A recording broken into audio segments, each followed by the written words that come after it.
What is up, everybody? Welcome back to RacingDudes.com. Welcome back to another one of our Kentucky Derby updates. Big show for you here. We're going to review the Lecomte Stakes from Fairgrounds. We're also going to talk about another horse that ran on the undercard of that race. New top five, sort of, for John and I.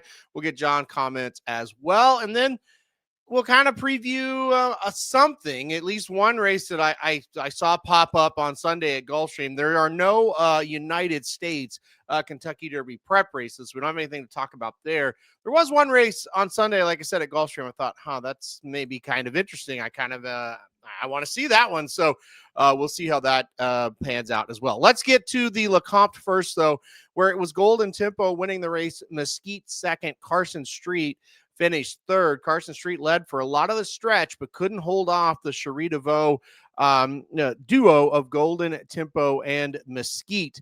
Golden Tempo and Mesquite both came from way out of it. Golden Tempo closed on the rail, Mesquite on the outside, and ends up, I think, being the difference in the race. They both ran very similar.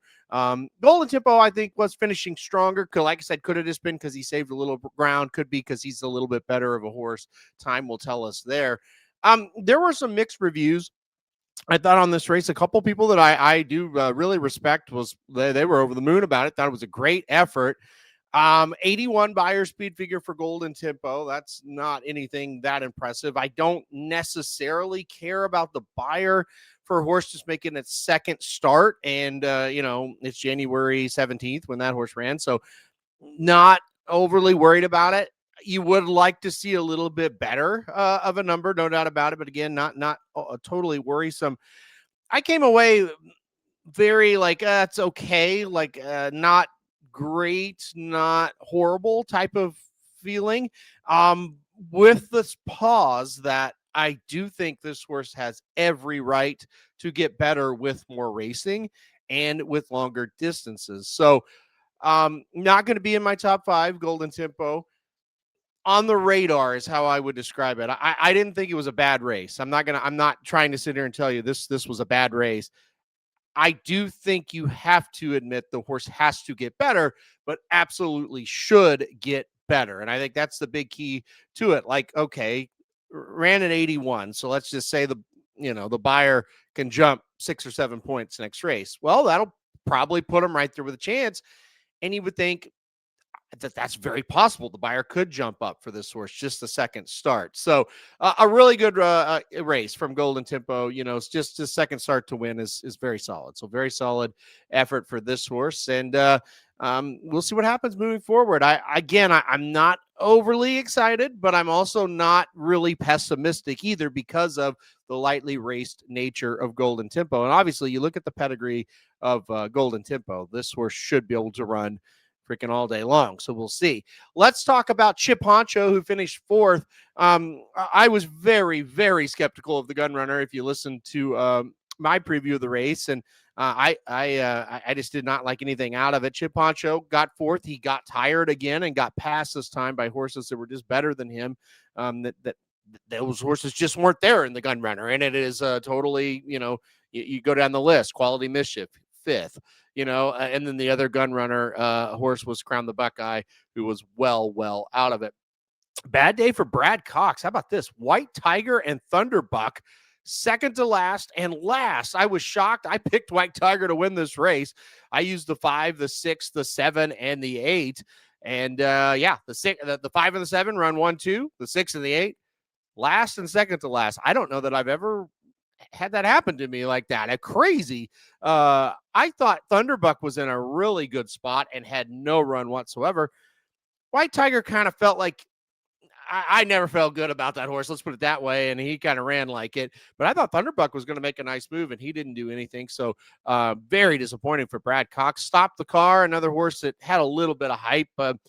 I never bought into it fully. I kind of had him in that next tier after those top 4 that I mentioned I used there. And he didn't, Stop the Car just didn't run very well, period. So, we'll see what happens. I can't imagine that those 2 Brad Cox horses are as bad as what they ran. Maybe they bounce back, but, out of this race, I think it's Golden Tempo and Mesquite. I don't really want anything else. I'm going to be quite honest with you. I don't really want anything else out of this race. So the 2 Cherie DeVoe horses will move forward. The rest, take them or leave them. All right, let's go back in time. Let's see if I can get here quickly without making you dizzy here as I scroll down. Race 3, so early kind of in the morning or early afternoon there if you were at Fairgrounds. Jackson Hole was able to win his second career start, so he's now 2 for 2. He broke the maiden at Gulfstream Park, and he looked just like he had no clue really what he was doing. He won, but it was like, man, that was a very slow race, and he was kind of everywhere. He was a hell of a lot better in this race, took to the front right away. It was just a short field, as you see on the screen there, just 6 horses, but he took to the front right away, ran pretty slow, set slow fractions, but just kept on rolling and was able to get the job done and win this one very easily by 5.5 lengths. Big favorite there, as you see, 4-5 on the tote board. And anyway, got the job done.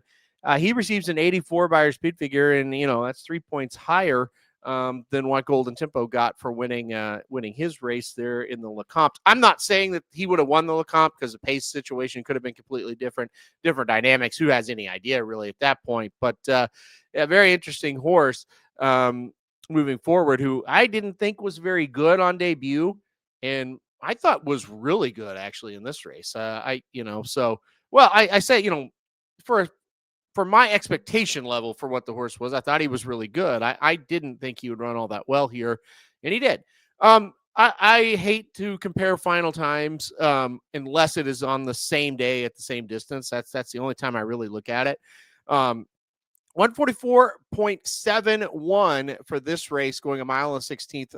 That was race 3. So 144.71. I'll make you dizzy one more time here as I go down here. 144.98 for the Lecomte. So a faster time there.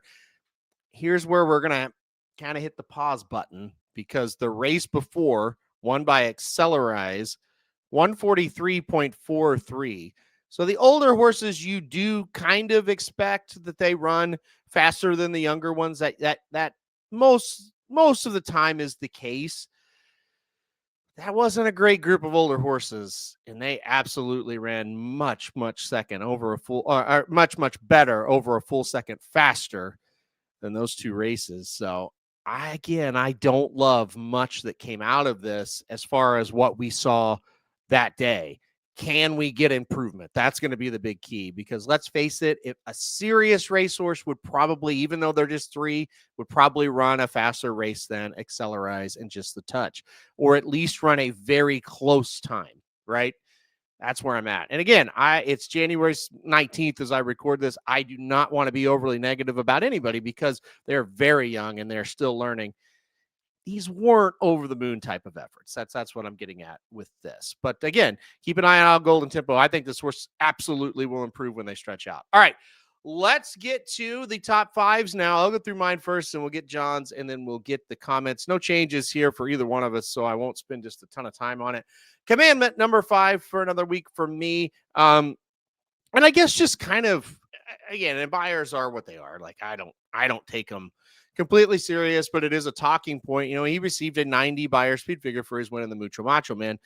That's 9 points higher than what Golden Tempo got. And at this point, that's kind of something, at least. And speaking of Beyers, litmus test number 4, he's ran back-to-back high 90s, or I guess mid-90s Beyers. So again, pretty solid horse here with litmus test. Won the Los Alamitos Futurity, a couple of losses to Ted Noffey, and I think everybody right now would lose to Ted Noffey if they're racing against him. Again, it doesn't mean that's going to stay, but as of right now, that's just kind of where it's at. Number 3, Renegade for me. I'll keep him on there once again. He is still a maiden, which is weird. He did win a maiden special weight, but got disqualified. Then he was second behind Paladin in the Rims and Stake. Paladin number 2 for me. Both these horses are starting to get kind of close to racing. Paladin's going to go to the Risen Star here in a few weeks. Middle of February. I'm not quite sure where Renegade's going to go yet, but he is working out down in South Florida. And Ted Noffey, he's number 1. He had his first work as a 3-year-old, first official time work, I should say, as a 3-year-old. We'll see what happens with him, where he goes. Fountain of Youth on February, I think that is February. It's either February 28th. Yeah, it's February 28th, and the Rebels the next day on Sunday, March 1st. But yeah, to the Fountain of Youth for Ted Noffey. Everything seems good with Ted Noffey right now as they go towards that race. All right, let's go to John's here. Strategic Risk, number 5 for John. course, winner of the Smarty Jones Stakes there at Oaklawn Park. He looked pretty good doing it. He's got Commandment number 4. He's got Litmus Test at number 3, Paladin number 2, and Ted Noffey once again number 1. Went through those pretty fast because we kind of covered them when we talked about my top 5 as well. So, and there's no change really, so nothing to really harp on. All right. Let's talk John White's comments here this week. He says, my top 5 this week is the same as it was last week, and I believe the week before, too. I don't think he's had any changes here in a couple of weeks. Okay, back to John. So happy recently won the San Vicente Stakes to remain undefeated in 2 starts, but it was not enough to crack my top 5. Golden Tempo won Saturday's Lecomte to Stakes to likewise remain unbeaten in 2 starts. And like So Happy last week, Golden Tempo does not crack my top 5 this week. Golden Tempo's performance produced an unimpressive 81 by our speed figure. Quite frankly, an 81 is not going to scare anybody. As far as I'm concerned, the big news, the big Kentucky Derby news is this. Undefeated Breeders' Cup winner Ted Noffey had his first recorded workout of the year on Friday. Ted Noffey worked 3 furlongs for trainer Todd Pletcher in Florida at Palm Beach Downs. Pletcher called the workout super. That is quite notable because it is a rarity for Pletcher to use the word super to describe a workout. The plan, according to Pletcher, is for Ted Noffey to kick off the 3-year-old campaign in Gulfstream's Fountain of Youth Stakes on February 28th. All right, so there you go. That's the update on from John White and an update on Ted Noffey right there. So, and look, John and I, we don't talk about what happened the week before until he sends that text message, because I don't really want to get his thoughts until I create my own, basically. And then I get, then I'll read his thoughts and I'll go, okay, what do I agree with? What do I don't agree with? Did we see this the same way? And, honestly, a lot of times we don't. And sometimes he's right. Sometimes I'm right. Sometimes we're both wrong, right? But honestly, we don't always see it the same way. This year so far, when he usually sends his comments like Sunday night, and I try to purposely already kind of formulate what I'm going to say on this video on Sunday afternoon, and not almost every single time this year we've seen things exactly the same. And I don't know if that's a good sign or a bad sign, or if it's just a clearer cut situation than we have this year. So that has been very interesting. And like I said, that may mean absolutely nothing. I just thought I'd throw that out there because I don't know. I kind of sit around and get my thoughts together and kind of wait for his. And sometimes I'm like, that's crazy. And sometimes I'm like, oh, maybe he saw something there. But anyway, we've kind of been the same. All right. I promise you one more thing. No Kentucky Derby prep race this weekend. This is interesting, though. So the Pegasus Day, usually we get a maiden special weight. And sometimes it produces Hidden Scroll, and sometimes it produces the Kentucky Derby winner, Mage, and then sometimes it's nothing at all. But we didn't get it.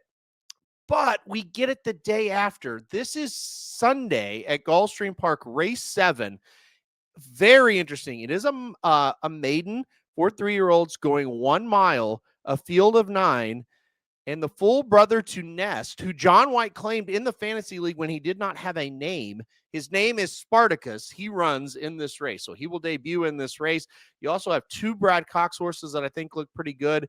And then a Chad Brown horse that was a $1 million purchase all the way on the outside. Canaletto will also make his debut. So Spartacus and Canaletto, bookend the field. This could be a loaded race. Just keep an eye on it. And look, sometimes you get these maidens and they don't turn out to be much. Keep an eye on this one. This one kind of jumped off the page when I was doing my scouting for the coming days. So Gulfstream Park on Sunday, race 7. We'll take a look at this one. I'll have full picks, of course, on the website as I do each and every day for each and every race. So you can check that out on Sunday as well. But I have not handicapped one little thing about this race other than looking at the pedigrees and the purchase prices. So I'll dive into it deeper, but there looks to be some really, really nicely bred horses, some horses that could be very good here. So just keep an eye on. I disappeared. All right, guys, that'll do it for the show this week. We will be back next week. I won't have much to recap. We'll talk about if anything jumps out, whether it's that maiden special weight I just mentioned or something else that very possibly could happen. We'll talk about that.